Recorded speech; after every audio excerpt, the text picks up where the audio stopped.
Halo teman-teman semuanya, di video kali ini aku bakal bahas terkait dengan sumber acuan dalam penulisan karya tulis ilmiah. Pastikan kalian untuk menyimak sampai akhir ya. Dalam penulisan karya ilmiah, pemilihan sumber acuan merupakan fondasi utama yang menentukan kualitas, kedalaman, serta kredibilitas suatu penelitian.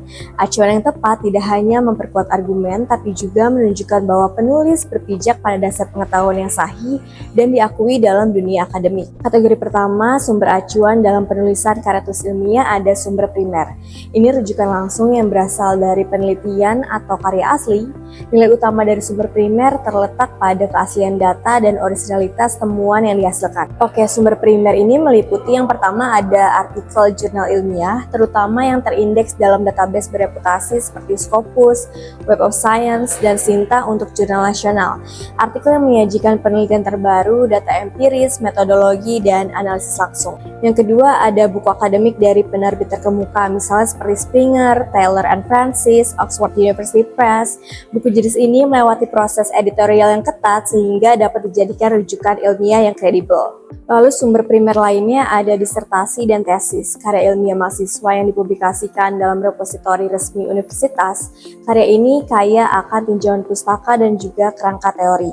Lalu yang keempat ada proceeding konferensi ilmiah, publikasi resmi dari konferensi akademik seperti IEEE, ASIM, atau asosiasi ilmiah yang diakui. Proceeding ini biasanya berisikan penelitian terkini di bidang teknologi, sains, maupun sosial. Lalu ada laporan penelitian resmi yang diterbitkan oleh lembaga riset, pusat studi universitas, atau lembaga pemerintahan, misalnya LIPI atau BRIN. Lalu ada RAND Corporation. Sumber primer sebaiknya diprioritaskan dalam karya ilmiah karena memberikan dasar argumentasi yang kuat. Yang kedua ada sumber sekunder. Ini merujuk pada dokumen yang menganalisis, menginterpretasikan, atau merangkum sumber primer. Contohnya yang pertama ada review paper dalam jurnal ilmiah, menganalisis berbagai penelitian primer dalam satu bidang tertentu. Yang kedua ada meta-analisis, yaitu penelitian yang menggabungkan banyak hasil riset untuk menemukan pola umum, misalnya dalam bidang kedokteran atau psikologi. Yang ketiga ada buku teks akademik yang berfungsi sebagai ringkasan teori yang sistematis. Yang keempat ada artikel ensiklopedia ilmiah.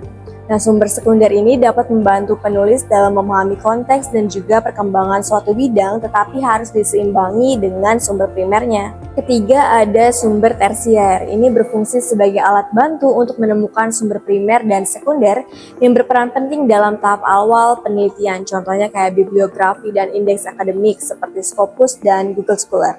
Lalu ada kamus ilmiah dan handbook, misalnya Oxford Dictionary of Science. Yang keempat, sumber data dan statistik. Dalam penelitian kuantitatif maupun kualitatif, data empiris menjadi bukti utama yang memperkuat argumen. Oleh karena itu, penelitian perlu menggunakan basis data yang kredibel dan terpercaya. Contohnya, database statistik internasional seperti World Bank, IMF, data nasional seperti Badan Pusat Statistik, Kementerian Keuangan RI, dan Bank Indonesia. Lalu juga bisa menggunakan laporan industri dan ekonomi yang diterbitkan oleh konsultan seperti McKinsey dan Deloitte, serta database open access seperti ResearchGate, GitHub, dan juga Kaggle. Pemakaian data perlu disertai dengan verifikasi keaslian data.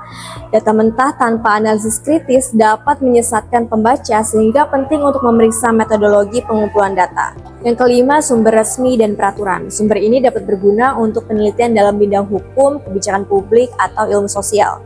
Contohnya undang-undang dan regulasi seperti peraturan pemerintah, peraturan Mahkamah Agung, lalu ada kebijakan internasional seperti kebijakan WHO, laporan PBB, atau standar UNESCO, serta standar teknis internasional lainnya. Pemilihan sumber acuan tidak bisa dilakukan secara sembarangan. Karya ilmiah yang kredibel harus mengutamakan sumber primer, memperkuat analisis dengan sumber sekunder, memanfaatkan sumber tersier untuk memperluas pencarian, serta melengkapi data dengan statistik dan juga sumber resmi atau peraturan. Penulis dituntut tidak hanya mengutip tapi juga mengkritisi dan juga menganalisis sumber tersebut agar karya ilmiah memiliki bobot akademis. Semoga video ini bermanfaat ya. Bye!